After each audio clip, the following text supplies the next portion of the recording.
Thank you. I appreciate that. All right, here we go in 3, 2, 1. Hello, everybody, and welcome back once again to the Great Scott Podcast. Today, I am joined by the Deputy Mayor of Teaneck, New Jersey, Mr. Elie Katz. How's it going, Elie? Thank goodness, doing well. How you doing? I'm doing great. How are you guys doing in the midst of all this craziness we're experiencing? We're trying to stay safe, and I guess when they were talking about the second wave, now I know what they're talking about. Yeah. Like it was a quasi-normal summer, and then school started, and it's not so normal anymore. Oh, has school started for you guys? Yeah. How are they doing as far as that goes? Have everything going good there? So, the private schools, a lot of them opened up. The public schools in my area, they did not open up. They stayed on Zoom. Yeah. But, I've gotten reports in the last 10 days that some schools closed, some classes quarantined. It was like, it's a yo-yo. It's like some people have to stay home because they're quarantined. So it's just I don't know if there's a better word to say than other than it's just a mess. Yeah. Now, Elie, you have some incredible accomplishments. You are the youngest mayor of New Jersey, of Teaneck, New Jersey. I was the youngest mayor, the youngest council member, and the youngest deputy mayor. Not anymore. Not so young anymore, but back then. Not anymore. Yeah. Yeah. I've been on the city council for 23 years. So you're still serving then? You're still serving. And Teaneck was one of the first communities in the country to request that our residents voluntary quarantine.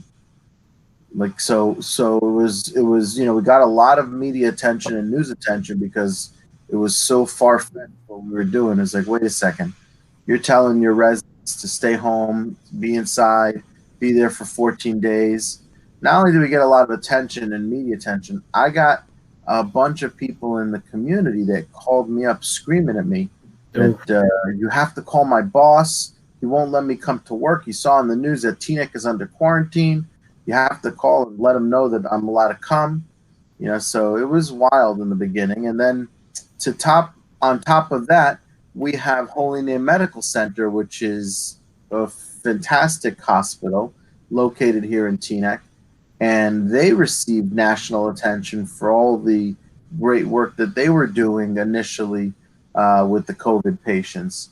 So, people heard Teaneck, and then they're like, okay, maybe this is like a hot spot. It was not a hot spot. It was on trend with every other community. The only difference is that we had great leadership that took initiative at the beginning, and we were, afterwards, not afterwards because we're still in the middle of it, but a couple of weeks later when the dust settled and the rest of the world followed, or certainly the rest of the country followed, they said, Teaneck's actions and the leadership's actions saved lives.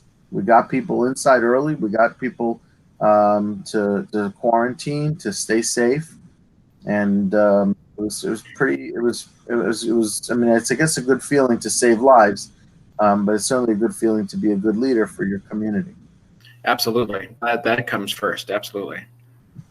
So speaking of this whole Corona thing, we're in a political season, figuring out who the next president is going to be, Trump or Biden. Do you like how Trump has handled this whole Corona virus? The reality is whatever I say right now is not going to be a good answer, right? Some people, as soon as they hear the T word, they get excited, and some people hear the T word, they get excited. It's always easy to say what could have, what should have.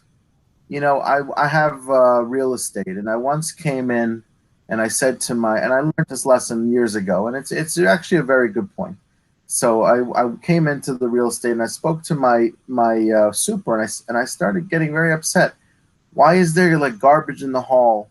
And why did you do this and why did you do that? And he snapped back at me and he said, "You know what, Elie? You only yell at me for the things that you see. You don't yell at me for the things that you don't see. And his point to me was that, there was a lot of stuff that you don't see that I'm doing, but you only see the small stuff. And it was a very good point that I apply it to my business today. When I have a concern or an issue with an employee, I specifically start off by explaining to them, it's like, this is what I see. It's not, I'm not talking about all the efforts that you are actually doing. So I'm not getting involved. I'm not going to touch this political hot potato. I've got my own stuff going on here in Teaneck. Yeah. Yeah. My goal is to keep our 40,000 residents safe.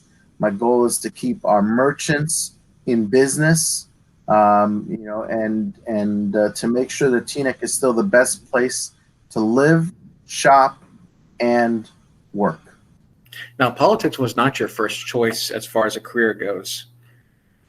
No, it's definitely not my first choice. It's not my only. No, you know what? I don't pay my bills through politics whatsoever. No. Because this is how I'm able to give back to my community. Each one of my siblings do something else for their community. I have a brother and a sister-in-law that do a food pantry, although I did a food pantry in Teaneck as well. I have another sister that does another charity work of giving back to the community, and another brother that does other charity work for the community. No, this is the way I try to just help the town that I'm living in, that I love, that I grew up in, that I was born in, Teaneck, New Jersey. Just thrive, by me putting that effort. It's a stipend position, and it's not a career position. I've had the opportunity to climb the ladder for politically, but I've always focused on my family and on my job right now. But I'll tell you, when I first got involved, I've been involved since I was 15, but when I first ran for elected office, I was like 22 or 23 years old, and I came in for an interview for the Teaneck Municipal Alliance Against Substance Abuse. It was like anything else, it's like that PTO mom that becomes a PTA mom that runs for the Board of Ed. And it's just a natural progression. So I was on the Youth Advisory Board. I was an Ambulance Corps Life member. I was on Box 54. I was a Crime Stoppers. I was a merchant. So you've done it all. Yeah, so I came in for an interview, and the mayor at the time, really wonderful individual, also a person who loves Teaneck, Paul Ostro, came to me, stepped out of the meeting, and he saw that I was about to come in for the interview. He goes, "What are you doing with yourself these days?" I said, "I'm busy with this, I'm busy with that." He said, "Well, why don't you run for council?" I said, "Paul, I don't and I don't like most politicians. And now after 23 years in the business, I can tell you confidently why I don't like politics and I don't like most politicians." I was right. God bless you. Now I just have a basis I can reference. So you didn't like him before, and now you really don't like him now. Yeah, listen. I think some people. I'm certainly not knocking the people that go into politics for the altruistic reasons. I do feel that some people get lost in it and make it something that they didn't initially start. And I also honestly feel that with politics, there's a lot of bureaucracy, and who really wants to get something done and make change, effectuate change. It's very hard because it's like moving a submarine. It's very, very, very gradual, and everybody is very happy with what they had, and they're afraid of the unknown, and they don't want change. So it's challenging, and we've got to, and it all requires money. It's all you want the leaves picked up faster, you want a bigger truck, no problem. We're just gonna have to have money. You want your playgrounds fixed. You want whatever it is. It all surrounds around money, and that's always going back to the taxpayer and saying, hey, this is a good reason, and this is why we should be raising your taxes. Unfortunately, I've been on the council for many years, and during my tenure on council, we've had several, in fact, the last 6 years on the municipal side, 0% increases on the taxes for the residents. We still provided exceptional services. We didn't reduce it whatsoever, but we were able to find alternate creative ways to bring in revenue for the town. and the residents benefited because of that. So now you talk about how this guy came to you. You said Paul, right? His name is Paul. He Paul, asked you, Paul hey, Ostrom, he's a yes. former mayor. He's also a former life member of the ambulance corps. That's how I knew him. Yes. So you talk about how he came. Former member. Yes. Yeah. So you talk about how he came to you and asking you, hey, why don't you get into the whole political realm, the whole political world? Yeah. After much after much thought. That's the synopsis of the story. He came to me on a Tuesday, and I had to have 300 petitions signed by Thursday. And my sister was married on Thursday, but there was only one person running. She was a one-issue candidate. She just didn't want development that was happening down her street happening, and they wanted someone else to run because it was a vacant position. So they approached me, and now I was young. I was living with my parents. I had no money. Actually, I wasn't married yet, so I had a little money. You know, while the advantage that I had was that I also knew the terrain. You know, I've been active in the community since I was 12. I was on helping with campaigns for other candidates when I was 11, 12, 13. You know, putting out flyers and meeting all these people, advisory boards, etc. So that was the advantage that I knew the lay of the land. I knew the community, and the community knew me. And I won that election by a margin of about 400 votes, which is decent in a local election. And then I ran. Then I ran again 6 more times, and I won every time. Wow, Mazel Tov. Thank you. So, what I was going to ask you was that after he came to you and said, "Hey, will you do this?" How long did it take you before you finally said, "Okay, fine, I'll give in, fine"? 6 minutes. Oh, 6 minutes, really? Yeah, I didn't have that much time. I had to bring in 300 petitions by Thursday morning. It was Tuesday night. You know, can you think about getting 300 signed petitions? Did you get those 300? Yeah, I was knocking on doors. I was crashing parties at people's houses. Saw a lot of cars. I stopped in. I was like, "Hey, I'm Elie Katz. You don't have to vote for me. I just need you to sign. They're due in 2 days." So yeah, I did a lot of hustling. It sounds like it. It definitely does sound like it. Now, looking back, are you glad you kind of went into this position? I know you said this was not ideal, but looking back, do you feel like, hey, I'm kind of glad I went into this? You know when I'm glad I do this? When I drive around the community and I see the difference that I've made, when I can see the buildings that I supported that otherwise would be a vacant or dilapidated property or empty lot, when I see the you know, I know this sounds like trivial, but you know, when you see the signage that you've created to help people find their ways better, or the way the community looks better because of things that you voted on and supported, or just the fact that you're able to provide better quality of life to your friends and neighbors, and that also requires, you know, funding and also the right votes, you know, and yeah, so I am happy. And I'll tell you, one of the items that I was very proud about was I supported and pushed for a all-inclusive handicap playground. You know, it was a couple days earlier, a friend of mine in the community that had a daughter that was handicapped needed this all-inclusive handicap playground, and she and her friends, you know, were in similar situations, felt that this was important to have in Teaneck.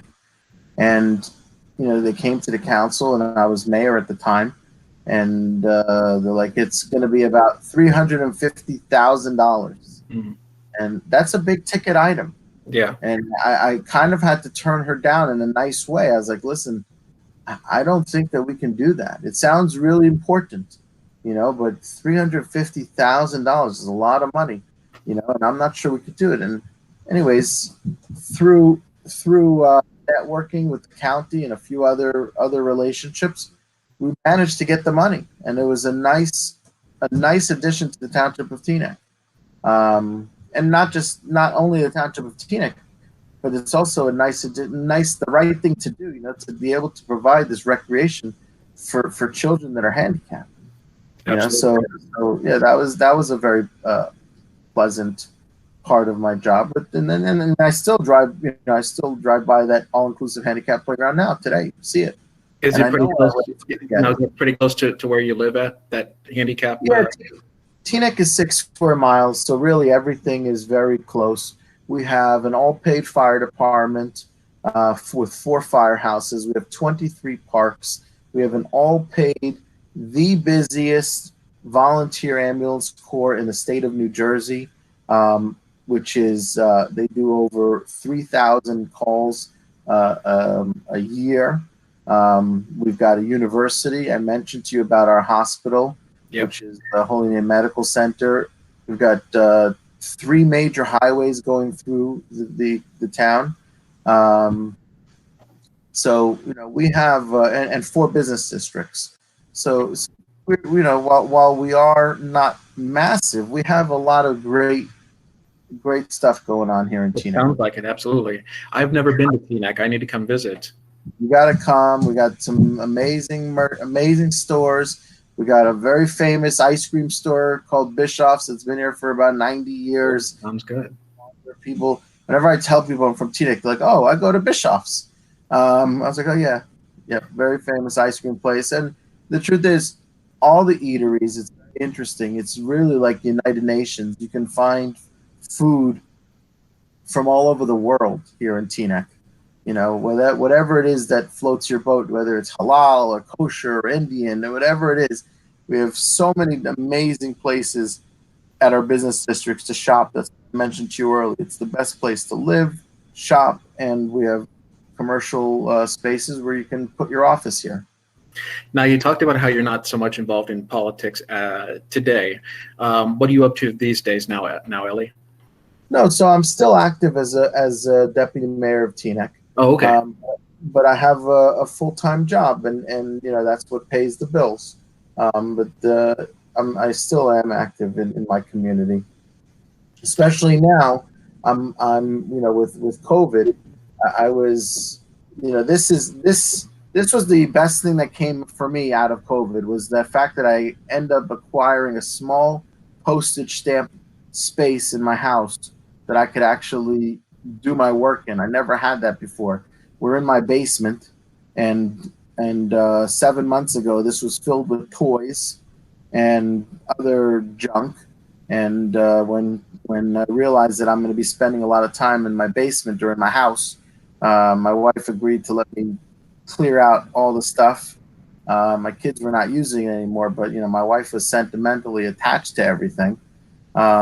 So I got this nice space, and I literally in the beginning didn't leave this basement for 3 months. I mean, I would come here, roll into the basement at 7 in the morning.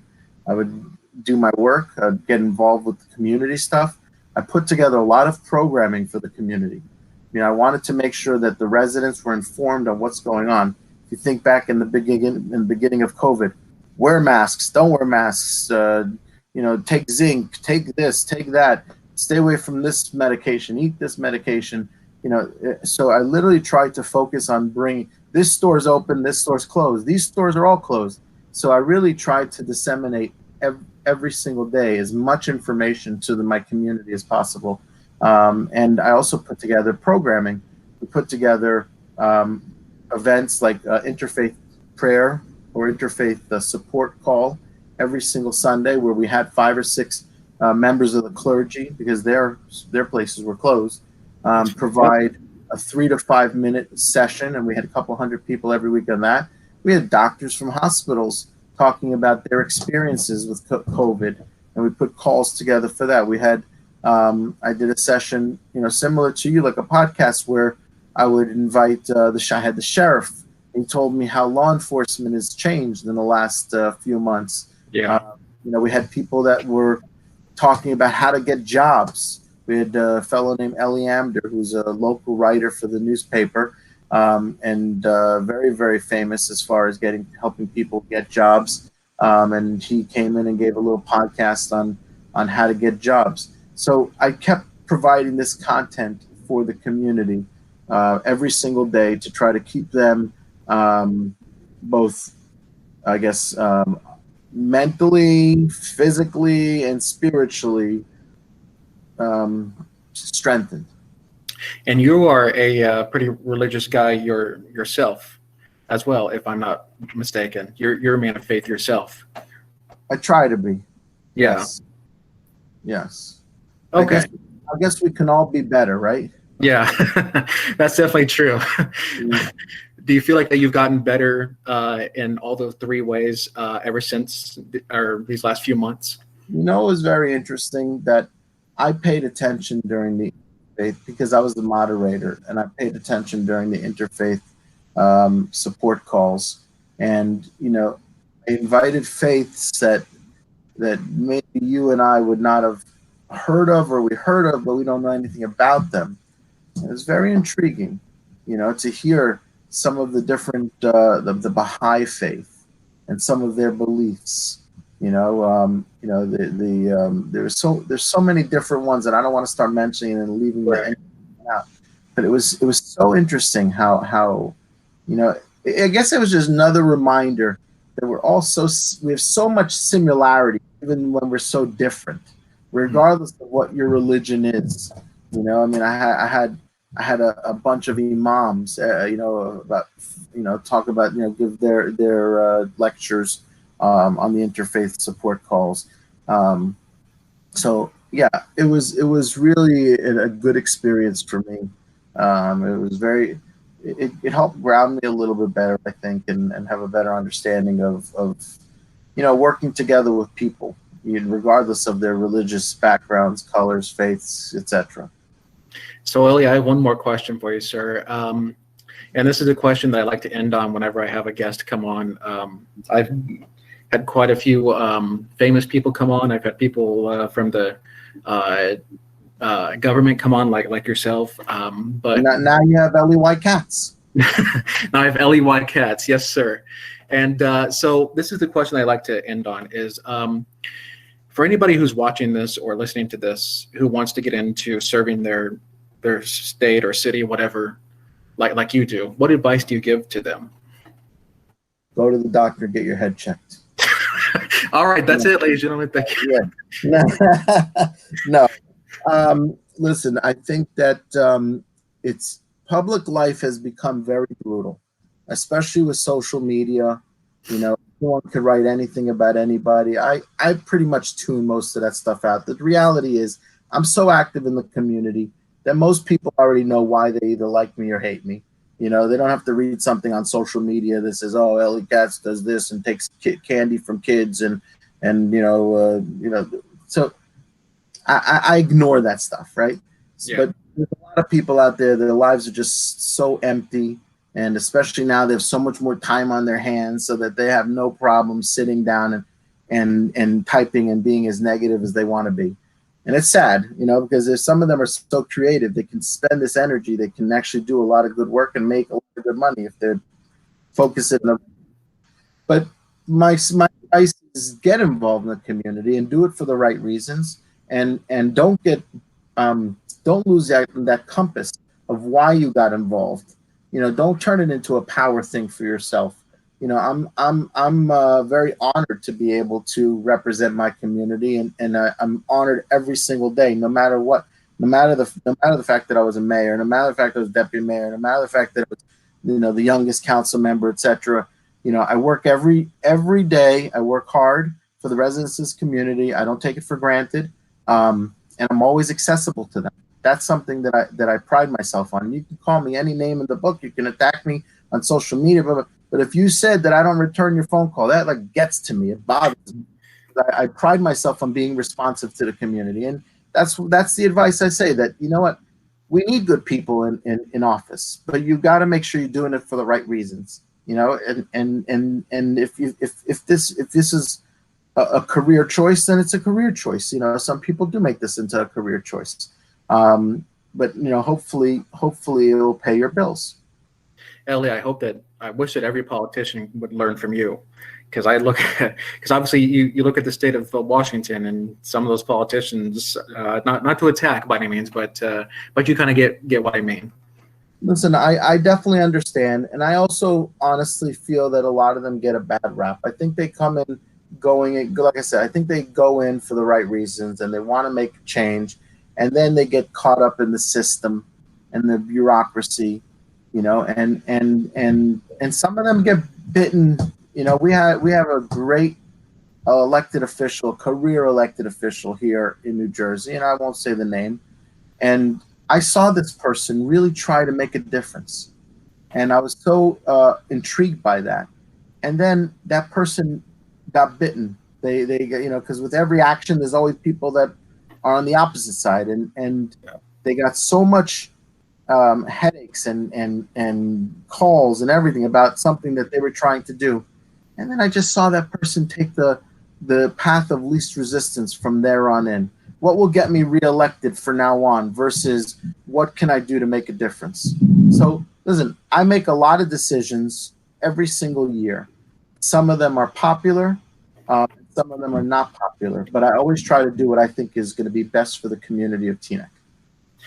Well, Elie, God bless you for your service, sir. It takes a lot of guts to do what you do, and it's not something that is for everybody. But thank you for your service to your community and doing what you do for the people, sir.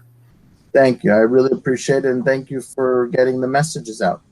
That's absolutely also a very important role, Absolutely, yes, sir. Well, Elie, thank you so much for your time, sir. I will definitely come visit Teaneck now. Come on, visit it. Make sure you try the ice cream. Yes, sir. A lot of other places to try, and hang out at one of our parks. Yes, sir. I will come to that handicap park. I will come check that one out. Yeah. No, we actually, since then, we've included an all-inclusive handicap splash pad right next door to it. So obviously not during the winter time, but during the summertime, they have beautiful water sprinklers all over the place, and it's a lot of fun. It sounds like it. Sounds like you guys have a lot of fun where you're at. We do. We're very blessed. Well, Mr. Mayor, thank you so much for your time, sir. Thank you. Have an easy rest of the day. Yes, sir. You too. Thank you so much.